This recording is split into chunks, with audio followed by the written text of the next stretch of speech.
name is Natik Kumar. I am a student at the advanced level from the Paragon Academy, Badin. Today, the topic of my presentation is Malala Yousafzai.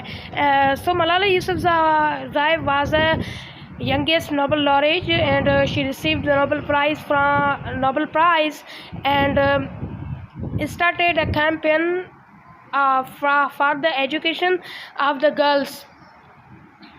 When Taliban sends many schools of girls and fire, she invited her friends and she reconstructed her schools and started female education. And Malala Yousafzai fired it, and in an emergency she is taking at the England. And she survived, and after she is speaking about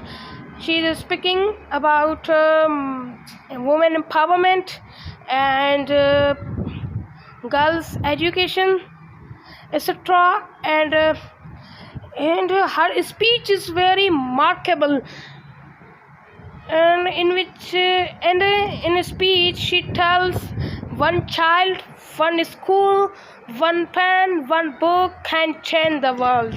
Thanks.